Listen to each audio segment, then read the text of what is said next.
Prezados irmãos e irmãs, prezados ouvintes e internautas, nesta terça-feira a Igreja celebra a memória de São Paulo Miki e seus companheiros. Foram mártires que, lá no Japão, entregaram a sua vida por causa de Jesus. Foram assassinados por causa de sua fé. Nesse dia, a Igreja nos traz, no Evangelho de hoje, uma passagem que conta uma discordância, ou para dizer de uma maneira talvez mais apropriada, um desentendimento que aconteceu entre Jesus, os mestres da lei e os fariseus. O texto deixa bem claro que eles saíram de Jerusalém e foram lá para Galileia. Saíram de Jerusalém e foram para a Judeia, para atormentar, ou como diz Dona Maria, azucrinar a cabeça de Jesus. Aqui nós já percebemos que esse pessoal estava disposto a caçar confusão, a ficar procurando defeito, a criticar e a encontrar algum motivo, ou pelo menos tentar encontrar algum motivo para condenar Jesus. E qual foi a questão que eles encontraram para usar como argumento a fim de criar atrito com Jesus? O fato de que alguns discípulos de Jesus estavam comendo sem lavar as mãos. E ao fazer isso, os discípulos estavam batendo de frente com uma tradição muito antiga dos judeus de lavar as mãos sempre antes das refeições. Os judeus, naquela época, hoje nem tanto, mas naquela época muito mais, eram um povo muito obcecado com limpeza. E se eles saíssem para a rua, Dona Maria, na hora de voltar para casa, se já estivesse perto do horário do almoço, eles não almoçavam enquanto não tomassem banho primeiro, porque eles achavam que na rua nós recebemos contaminações, o que não deixa de ser verdade, mas para eles era obrigatório que a pessoa chegasse em casa, tomasse banho e só depois fosse comer. Quando eles viram que os discípulos de Jesus não estavam fazendo isso, eles começaram a chamar a atenção de Jesus, como se fosse o próprio Jesus que tivesse transmitido para eles, os discípulos, esse ensinamento de comer sem lavar a mão. Então aqui eles colocaram o ensinamento de Jesus diante da tradição dos judeus. E como que perguntaram para Jesus: por que é que você não segue as tradições? Por que é que os seus discípulos não seguem as tradições? Nós temos uma tradição de primeiro lavar as mãos, depois comer. Seus discípulos não respeitam a tradição? Você não respeita a tradição? Por quê? E aí Jesus, para responder a eles, utilizou uma passagem do livro de Isaías. E a passagem do livro de Isaías é esta: este povo me honra com os lábios, mas o seu coração está longe de mim. Aqui, se nós estivéssemos celebrando agora numa igreja e vocês estivessem presencialmente com o padre, eu ia pedir você para repetir essa frase com o padre. Olha a frase, livro de Isaías: este povo, de onde você estiver, diga com o padre: este povo me honra com os lábios, mas o seu coração está longe de mim. Quem é que falou isso? Deus falou isso. A respeito de quem? A respeito do seu povo, o povo de Deus. Era Isaías dizendo assim: vai chegar um tempo onde o povo de Deus estará vivendo assim. Vai honrar a Deus com os lábios, mas o coração vai estar longe de Deus. E aí eu pergunto para você, é possível isso? Você honrar a Deus com os lábios e o seu coração está distante de Deus? Se você for pegar uma outra passagem do livro de Mateus, se não me engano, também no capítulo 7, olha que aqui nós estamos em Marcos 7. Em Mateus, no capítulo 7, Jesus diz assim: a boca fala do que o coração está cheio. Então Jesus, em Mateus, diz que tudo que sai da nossa boca é o que vem do coração. E eu já fiz muitas homilias falando sobre isso, para você tomar muito cuidado com o que você fala, porque em geral o que você fala expressa aquilo que está dentro de você, aquilo que você está sentindo, aquilo que você está querendo. Já cheguei a falar inclusive da importância de você prestar atenção na fala de pessoas que ficam sempre lembrando, falando em suicídio. Em geral, quem fala muito em suicídio é porque dentro do coração daquela pessoa existe um desejo de tirar a sua própria vida. Porque a boca fala do que o coração está cheio.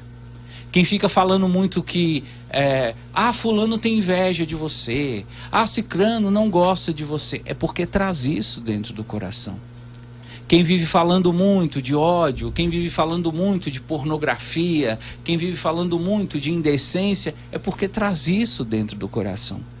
Tudo o que a nossa boca fala expressa o que está dentro do nosso coração. Por isso eu sempre digo, muito cuidado com palavrões, muito cuidado com indecências que você diz, porque isso revela que o seu coração está sujo e a sua boca transborda aquilo que está cheio o seu coração. Agora vem comigo no livro de Isaías e vem comigo no Evangelho de Marcos. Jesus aqui está dizendo que é possível nós louvarmos a Deus com os nossos lábios, mas o nosso coração está longe do Senhor. Como é que é possível se a boca só fala do que o coração está cheio? Como é que é possível a boca falar uma coisa que não existe no coração? Como é que é possível eu falar que eu amo a Deus se o meu coração não ama? Como é que é possível eu expressar com palavras aquilo que eu não estou sentindo? De fato, não é possível, a menos que as minhas palavras estejam escondendo aquilo que se passa no meu coração. E quando é que as nossas palavras se escondem o que se passa dentro do nosso coração?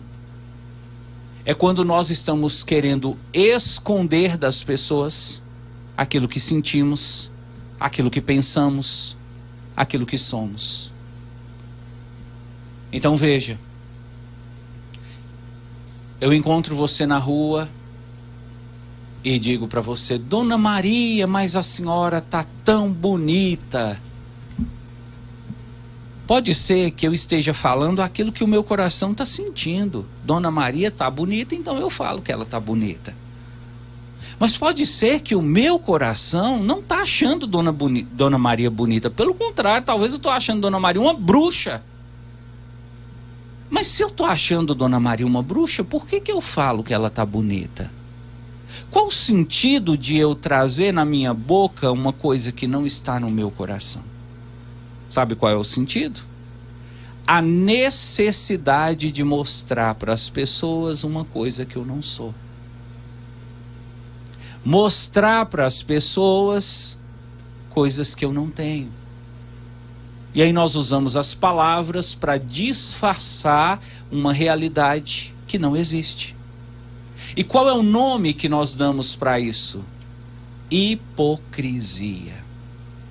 Jesus chamou os fariseus e os mestres da lei de hipócritas.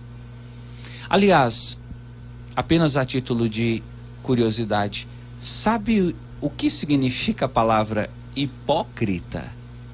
Significa ator. Essa palavra vem lá da Grécia, quando os gregos faziam teatro e as pessoas que representavam, que atuavam, elas recebiam o nome de hipócrites, que significa atores. Então aquelas pessoas falavam coisas que elas não estavam sentindo, eram do personagem. E aí você começa a perceber que a pessoa que é hipócrita, ela não vive o que ela vive um personagem. Ela vive uma vida que não é a dela, ou se você preferir usar um termo dos dias de hoje, é uma vida fake. é uma vida falsa. E você deve estar pensando, mas padre, isso acontece tanto, né? Sim, e agora, por exemplo, em tempos de internet, de redes sociais, sobretudo em tempos de Facebook e Instagram, o que mais temos são pessoas que vivem uma vida que não é sua. Pessoas que tomam um celular emprestado para tirar selfie. Pessoas que vão para a casa da patroa. Olha essa, Dona Maria. Vai para a casa da patroa, deita ao lado da piscina da patroa, tira uma foto e diz: eu na minha casa descansando na minha piscina. Tentando mostrar para as pessoas uma coisa que não é. Roupas que não tem. Tentando mostrar para as pessoas uma vida, um dinheiro, uma condição social que não é a sua. Qual o nome disso, Dona Maria? Hipocrisia. Jesus condena a hipocrisia. Jesus condena esse jeito de ser, onde você quer mostrar o que você não é, você quer aparentar aquilo que você não tem. Jesus condena isso, mas Jesus condena principalmente dentro da igreja. Porque Dona Maria, se no tempo de Jesus já tinha, imagina hoje o tanto de gente hipócrita dentro das igrejas. São os novos fariseus, os novos mestres da lei. Sabe como eles se revelam? Eles se revelam com uma aparência de pureza, uma aparência de santidade, uma aparência de alguém muito nobre, de alguém que leva uma vida de muita, uma vida moral muito séria. E essas pessoas têm o hábito de julgar os outros. Elas vão para a missa e elas ficam observando as pessoas que vão comungar e falam assim: fulano não podia estar comungando porque fulano não é casado, fulano não podia estar na fila porque fulano é mãe solteira, Beltrano não podia estar lá porque Beltrano, eu sei, ele trai a esposa, aquele moço não podia estar indo comungar não, sabe por quê? Porque eu sei, ele é agiota, ele vende dinheiro a juros e ele falta matar as pessoas que devem para ele. Fulano não podia estar na missa não, porque ele usa droga. Fulano não podia fazer isso não, porque eu ouvi falar, sabe o quê? É homossexual, ele tem esposa, mas ele dorme com homem. E essas pessoas, elas se colocam numa posição de santidade, que quando você conversa com elas, você pensa: meu Deus, eu estou conversando com um santo, com uma santa.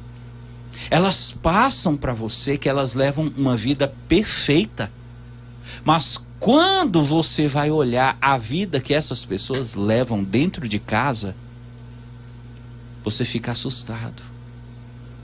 A própria família dessa pessoa muitas vezes se assusta e diz assim: nossa mamãe, lá na igreja a senhora é uma santa, aqui em casa a senhora é pior do que o demônio. Nossa papai, lá na igreja o senhor ajuda todo mundo, na igreja o senhor passa para as pessoas a impressão de que o senhor é um São José, é um São Francisco de Assis. Faltam querer colocar o senhor em cima de um andor. Agora aqui em casa o senhor é igual um demônio atormentando a vida de todo mundo. Bate na esposa, coloca os filhos para fora de casa, tranca comida no quarto, fica negando as coisas, usurado, mão de vaca. E aí eu pergunto para você: do que vale você ser uma coisa na igreja e você ser outra dentro de casa? Você está correndo, você está incorrendo no mesmo problema dos fariseus. Os seus lábios louvam o Senhor, mas o seu coração está longe de Deus. Os seus lábios falam de Deus. Você fala coisas bonitas de Deus, mas no seu dia a dia, a sua vida não expressa o que você fala. Tem uma canção, nós não vamos tocar, porque nem é uma canção religiosa, mas essa canção, ela bateu assim hoje, quase que como a mão com a luva. E a canção diz assim, muito antiga essa canção, eu acho que essa nova geração nem deve conhecer. É uma canção que diz assim: do que adianta ir à igreja, rezar e fazer tudo errado? Você que é à frente das coisas, olhando de lado. O céu que te cobre não cobra a luz da manhã. Desperta para a vida. Acredite, a sorte é irmã. O que essa canção está dizendo é mais ou menos o que Jesus está perguntando para os fariseus, mestres da lei, e hoje pergunta para nós. Do que adianta sua boca trazer palavras tão bonitas? Do que adianta você aparentar ser uma pessoa tão de Deus, tão pura, tão honesta, tão verdadeira, tão correta, se você por dentro traz coisas que causam vergonha? Se você no seu interior traz sujeira, traz podridão e coloca tudo isso sob uma máscara de santidade? Deus mandou dizer para você: você pode enganar os homens, você pode enganar sua esposa, viu?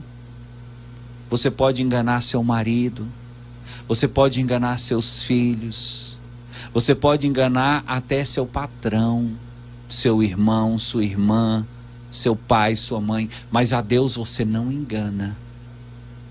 A Deus você não engana com esse seu jeitinho malandro de ser.